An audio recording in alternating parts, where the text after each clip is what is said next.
We're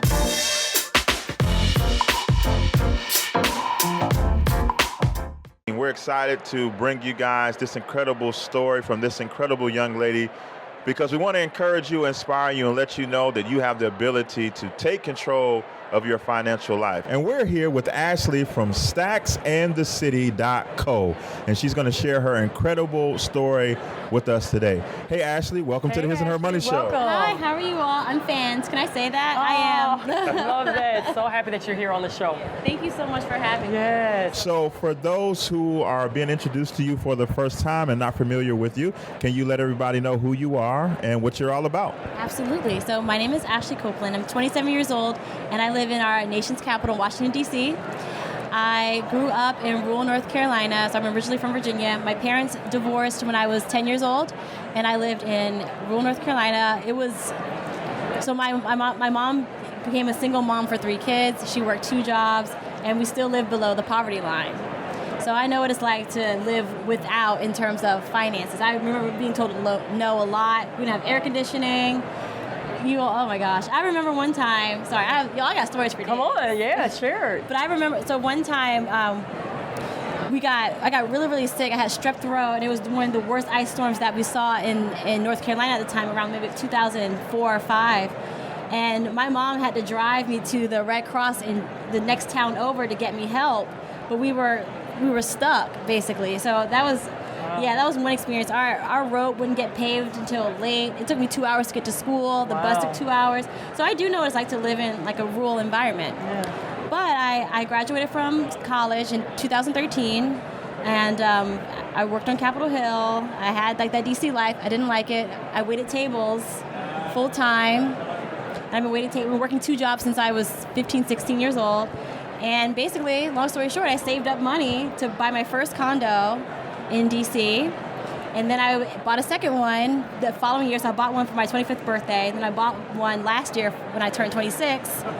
And I started investing when I turned 21. I had $10,000 I had saved from working at Cracker Barrel. And I invested that. And that's really what helped me. And I didn't have any debt from school because at the time, Duke had a really good financial aid package, and I did really well in school. So I just kept that mentality up and kept living low. I lived like I did when I was living in North Carolina, even though I was earning more money. Yeah. But I read a lot about personal finance, investing, budgets are sexy, all that fun stuff, and it got me empowered to not live in debt. Wow, your story is incredible. It's amazing. You own 2 condos, and your net worth is... My net worth is a little shy of $100,000 at this point. Amazing. Yeah. And you are 27 years 27. old. Wow. So talk about how, you hit on it a little bit, but talk about how the way you were raised impacted the way you're living now. I mean, having 2 condos at the age of 27, that's unheard of, and even the net worth that you have. So talk about that. How did that impact them? So both of my parents actually, in my opinion, raised us with a solid financial backing. They didn't spend they lived within their means. So within their means wasn't much, but that's how it was. Like my dad, we used to live across the street from this Sunco. My dad used to put $1 of gas in his tank. You could ask myself one US dollar. I rarely ask my dad for money. And if I did, my dad looked at me like it was crazy. I don't think my dad's ever given me money before. And he would cry if he had to pull out like $1 bill or $5. My dad was cheap, so I was cheap. My grandparents are cheap, they're cheap. My mom was a little bit more liberal, ish. But she would always say, pay the lady, you gotta pay the lady. She said every time a bill comes up, there will be a woman, so you gotta pay the lady. She said, we're poor on paper, but we're rich in spirit. So even though we grew up what it looks like poor, my mom taught us that just because what you see on a tax return doesn't define who you are.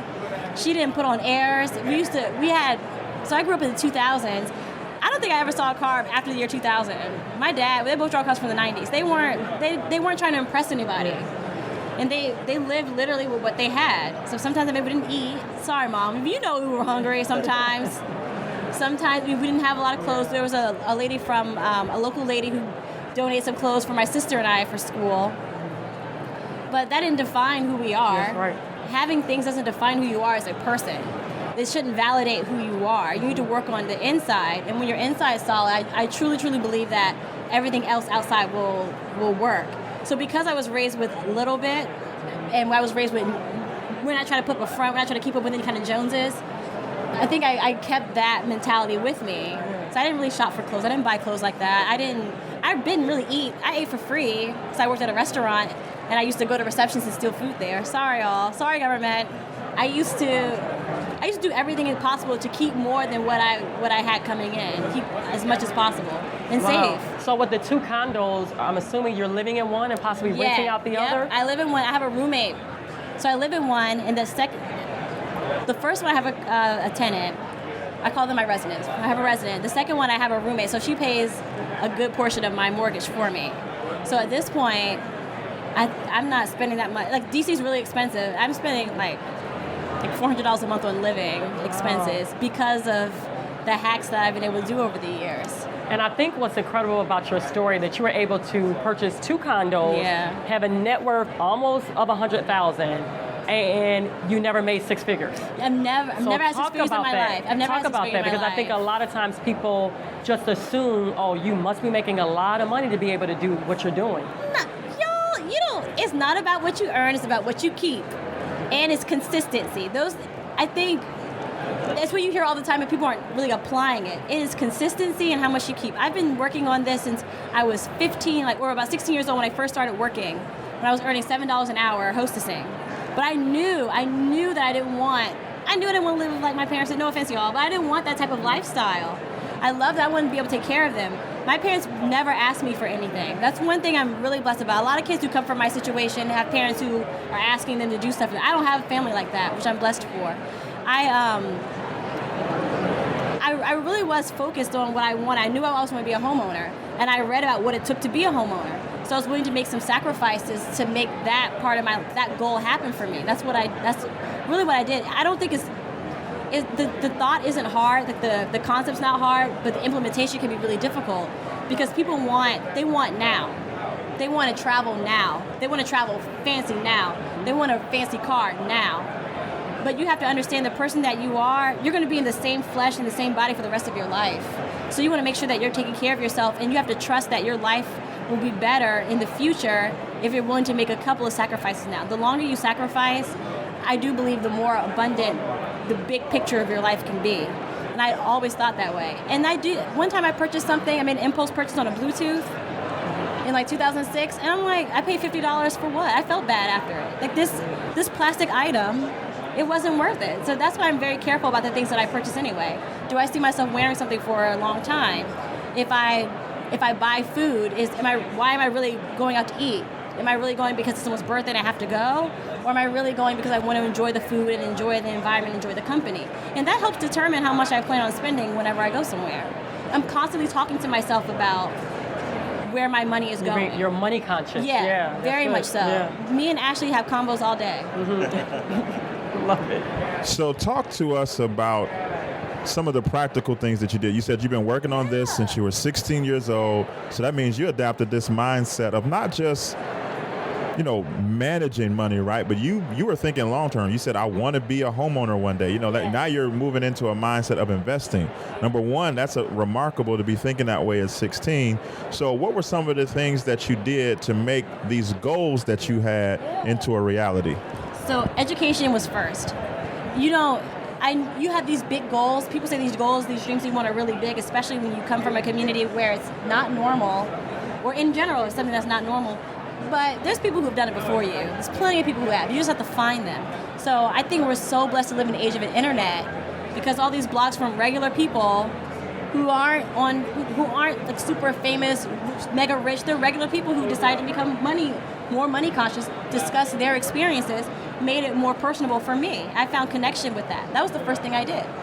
And being natural, coming from a nice long history of Copeland cheapskates, helped make it much easier. I think money is more psychological than really it's your dollars and cents. And I do believe that a lot of people feel like they have to keep up with the Joneses, or they have to keep up with appearance. They spend their money to impress others, to appease others. And once you get rid of that, it is much easier, because you find yourself saying no to things that you didn't want to do. We spend money on things that we don't even want to spend money on just to impress someone else, or we feel like we have to. That's definitely something I noticed living in Washington, D.C. It's like, I have to impress this person, so I have to pay for their meal. No, you don't. And why are you trying to impress them? Are they getting you a job? Are they paying your bills? It sounds like a no. It's not difficult, but I think getting past that hump is what makes it better. But practical things I did, working in restaurants, I've always worked 2 jobs. That's what helped. That helps a lot. Even with the 2 jobs, it's not 6 figures. But working 2 jobs has helped. I lived in really cheap apartments. They weren't necessarily the prettiest. I didn't have a bed for a while. I just waited. I didn't buy things now. I saved for something and then purchased it. I purchased something on credit. Because that spirals really, really quick. Whereas if you save something by yourself and then you purchase it, you're going to chill out for a little while because it's your money. That's good. That's good. So you took your time and you saved up for a down payment on your first condo, and then you made the purchase. Was it always in your mind that you were going to live in it for a little while and then eventually turn it into a rental? Yes. So to me, everything I have to figure out in what way is it going to be an asset? What way can I don't like the word profit from it, but in what way can I make it financially be beneficial for me? I don't like spending a lot of money, y'all. I still, to this day, I don't like spending money. So I knew that I wanted to eventually get a roommate or a tenant or something, and I found that the place I stayed at was kind of expensive, so I ended up renting something temporarily and got a resident to pay my mortgage. I didn't think I was going to buy a second home. That was not impulsive, but I had someone who encouraged me to do it, said you could definitely do it. And I did it. Like, I read Think and Grow Rich. That book really, really, really encouraged me to do it. Reading is fundamental, y'all. Literacy. Just tell them. Very important. Literacy, y'all. Literacy saves lives. I love it. I think a lot of time, though, even to that point about literacy, a lot of people get caught up into information acquisition, but never really move in the same fervor when it comes to application. So what do you think was it that allowed you to take what you were learning, take what you were reading, and then actually walk it out? Because some of that could have been scary at such a young age, buying your own place and then becoming a landlord and then buying another place. So talk about how to move from information acquisition to the application of that information. Yeah, and especially because of your upbringing too. Yeah. You know, a lot of times people can do the opposite. They'll hold on to the cash, and fear will stop them from purchasing, you know, a home, and you've purchased 2. Yeah. You know, so yeah, talk about that. No, I like how you both talk about fear, what fear is. And particularly reading Napoleon Hill's Think and Grow Rich discusses that concept of fear. And the book basically says like fear is all here, it's mental. You're more scared about the action actually happening than the actual action itself. You're more worried about the anticipation of it. And then I read that regardless of what happens, good or bad, you have to trust that it's for a greater good. So with my first place, I couldn't find a resident in time, and I was paying rent and my mortgage. I was blowing money on that, and I was like, oh my gosh, I should have done it, why did I do this? So that was kind of a worst case scenario. It happened, but I ended up finding a resident because it made me focus even more on what the goal was. You have to just trust that even if worst case scenario happens, that you are strong enough to put those pieces back together and make something even better, even greater. You have to believe that, and that's one thing that I started doing. And I went not parachuting. I went skydiving. That helped too. Because that was scary. Yeah. But I'm like, it was like literally the best thing that ever happened. Wow. It was so beautiful. That's the thing. It's scary, but when it happens, you're like, you know what? I did this. I conquered it. It wasn't that bad. Yeah. Brush my shoulders off real quick. I love it. Awesome. Now, before we wrap up, I do have one more question for you. What piece of advice would you give someone that is probably in your shoes, right? Maybe they grew up like you, you know, and maybe they're not where you are now. So what piece of advice would you give to them that would be beneficial? I would say, first, you need to prioritize your life. For me, happiness isn't in the degrees, in the fancy jobs. I've had those things, and I wasn't happy. Happiness really is figuring out what makes you happy. It takes a little bit of work, and it's different. You got to get to know yourself. What do you prioritize? That's the thing. Do you prioritize buying things? And if you do, why? You got to get to know yourself better. Talk to yourself. Talk to the inner you. We all have one, and I think a lot of us aren't really good friends with that person. They have all the answers. Get to know who that person is, and when you're truly focused on this and not this, and trying to appease these, you will make the goals that you want in your life happen. That and writing tangible goals that you can make, that you can accomplish. Write them down, look at them, see from other people who have done them before you, what they did to do it, and do it your own way. Make it happen. So now what's next? Because you've gotten to an incredible place at such a young age, and you said your net worth is approaching $100,000. So are you going to continue to invest more in real estate? Do you invest in the stock market? Like, how are you planning to continue to further increase your net worth moving forward? Yeah, that's a great question. So yes, to all of those things. I do want to purchase another home before the year is out, but I'm probably going to buy something cheaper because DC market is extremely expensive. But I also want to share my story. I want to help people realize that they can do these things, they can make these things happen, they can be more money conscious. I want to speak to people who don't think it could ever happen to them. Like I said, living in DC is a very, who do you know, what do you work for, fancy job, White House, and life isn't all about that. There's so much more that you can experience. So I started a podcast, similar to you all, about financial abundance and helping people get this money and making it better, making your life better, and work for you. Make the life work for you. Make it happy for you. Awesome. So tell everybody where they can find you and how they can stay in contact with you. Absolutely. So you can find me on Facebook, Instagram, and Twitter at Stacks in the City, in the letter N, Stacks in the City. And my podcast is Stacks and the City. It comes out every Wednesday. Awesome. Your story, Ashley, is, incredible. Yes. You're off to such a great start. Yes. And I know that people are inspired by what you've done, and I'm sure are going to try to follow in your footsteps. Thank you so much for sharing with our audience. Thank you. Thank you so much. Thank you.